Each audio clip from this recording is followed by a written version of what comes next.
Hai, Assalamualaikum murid-murid. Hari ini kita akan belajar berkenaan dengan magnet. Untuk objektif pembelajaran kita hari ini, cikgu nak di akhir pembelajaran, murid-murid yang pertama dapat mengenal pasti bentuk magnet dan juga objek-objek yang boleh ditarik oleh magnet.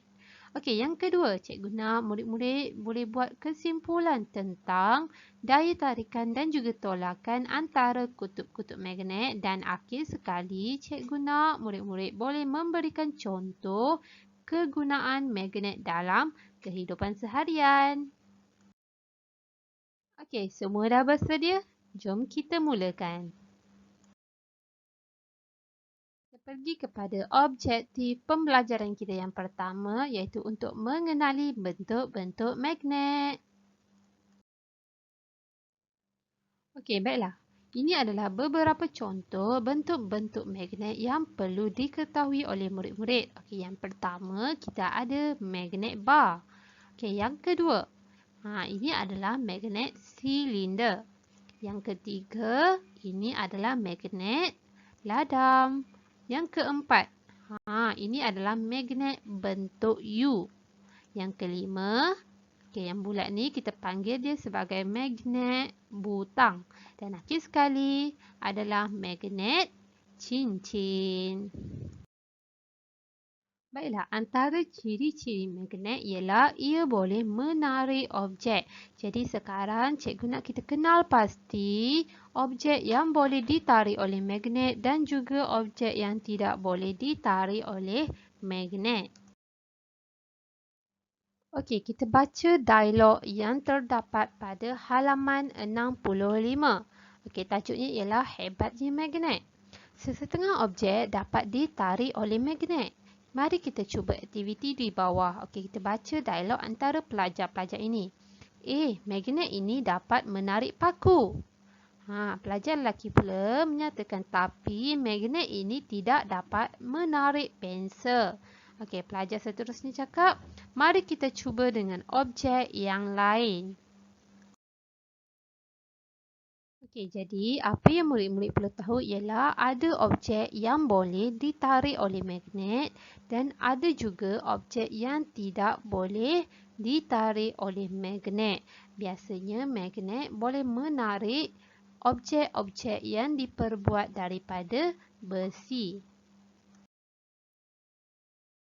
Okey, baiklah. Sekarang kita tengok beberapa objek dan kita cuba kenal pasti adakah ianya boleh ditarik oleh magnet ataupun tidak boleh ditarik oleh magnet. Okey, kita tengok yang pertama, kita ada klip kertas. Klip kertas ditarik oleh magnet. Yang kedua, kotak pensel besi. Kotak pensel besi boleh ditarik oleh magnet. Okey, yang ketiga kita ada pemadam. Pemadam tidak boleh ditarik oleh magnet. Bagaimana pula dengan pensel? Pensel juga tidak boleh ditarik oleh magnet. Okey, pembaris plastik. Okey, pembaris plastik tidak boleh ditarik oleh magnet, manakala pembaris besi boleh ditarik oleh magnet. Okey, baiklah. Sekarang kita pergi kepada objektif kita yang seterusnya iaitu untuk kita mengenal pasti daya tarikan dan juga daya tolakan yang ada pada magnet. Okey, jadi murid-murid perlu tahu di setiap magnet terdapat dua kutub iaitu kita panggil dia sebagai kutub utara dan juga kutub selatan. Okey, magnet boleh menarik atau menolak apabila dua magnet didekatkan. Dan setiap magnet mempunyai dua kutub yang berlainan iaitu kutub utara dan juga kutub selatan. Okey, jom kita perhatikan situasi di bawah. Okey, mari kita dekatkan kedua-dua magnet ini. Okey, pelajar lelaki itu menjawab, kedua-dua magnet ini menarik apabila didekatkan. Okey, kalau kita boleh tengok dekat gambar yang pertama ini, magnet yang berlainan kutub menarik antara satu sama lain apabila didekatkan. Okey, seterusnya gambar di sebelah dia, Okey, pelajar perempuan itu bercakap, apa akan terjadi jika kutub magnet yang sama didekatkan? Okey, jadi pelajar itu menjawab, mari kita siasat. Okey, jom kita siasat. Sekarang kita cuba perhatikan situasi yang pertama tadi. Okey, pelajar itu cakap, mari kita dekatkan kedua-dua magnet ini. Okey, jadi kalau kita perhatikan, pelajar ini mendekatkan dua magnet yang mempunyai kutub yang berbeza. Okey, jadi kita mempunyai dua kutub magnet yang berbeza. Okey, apabila didekatkan, apakah daya yang berlaku? Adakah ianya menarik ataupun menolak? Okay, kalau kita tengok kat sini, apabila dua magnet yang berlainan kutub didekatkan, ia akan menarik antara satu sama lain. Okay, jadi apa yang kita boleh maklumkan di sini ialah magnet yang berlainan kutub akan menarik apabila didekatkan. Okay, jadi cikgu ulang balik, apabila dua magnet didekatkan dan mempunyai kutub yang berbeza, ia akan menarik antara satu sama lain, ibarat berpegangan tangan antara satu sama lain. Okey, baiklah. Sekarang kita tengok situasi yang kedua apabila dua magnet yang sama kutub didekatkan. Okey, cuba tengok gambar ini. Dua magnet yang mempunyai kutub yang sama didekatkan. Jadi, apa akan terjadi kepada magnet ini? Dua magnet yang sama kutub, sama ada utara dengan utara ataupun selatan dengan selatan didekatkan. Apa yang akan jadi ialah berlakunya daya tolakan antara dua magnet ini. Jadi, apa yang kita boleh simpulkan ialah magnet yang sama kutub akan menolak apabila didekatkan. Okey, jadi cikgu ulang balik. Magnet yang mempunyai kutub yang sama, apabila didekatkan, mereka akan menolak antara satu sama lain. Ibarat mereka sedang bergaduh. Okey, kita buat sedikit latihan. Okey, apa yang akan terjadi apabila magnet didekatkan? Okey, kalau tengok kat sini, dua magnet yang sama kutub didekatkan. Apa akan jadi? Ya, magnet akan menolak.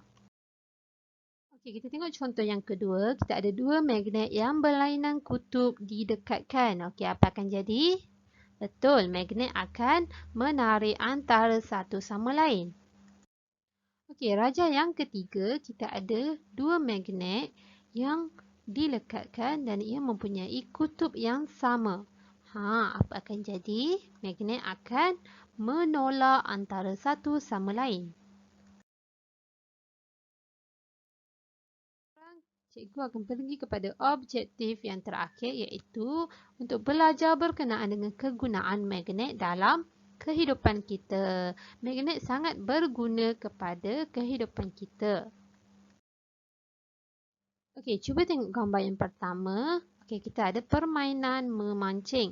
Okey, kalau murid-murid perhatikan, permainan ini kita dapat melekatkan ikan ataupun memancing ikan.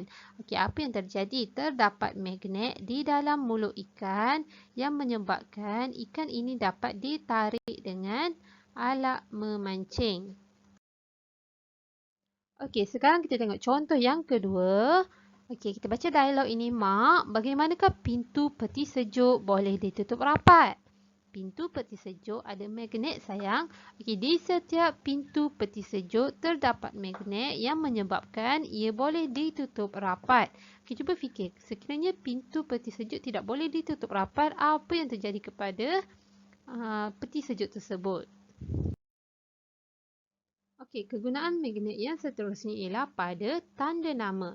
Okey, bagaimanakah tanda nama cikgu boleh melekat tanpa menggunakan pen? Cikgu tu jawab, tanda nama ini ada magnet. Sebab itulah tanda nama boleh melekat pada baju ataupun tudung cikgu.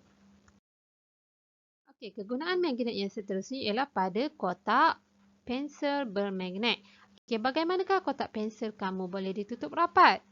Cuba lihat, ada magnet pada penutupnya. Okey, akhir sekali contoh kegunaan magnet iaitu pada pemegang skru bermagnet. Skru ini jatuh lagi.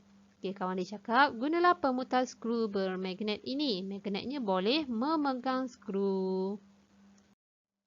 Okey, jadi kita simpulkan balik apakah contoh kegunaan magnet dalam kehidupan kita.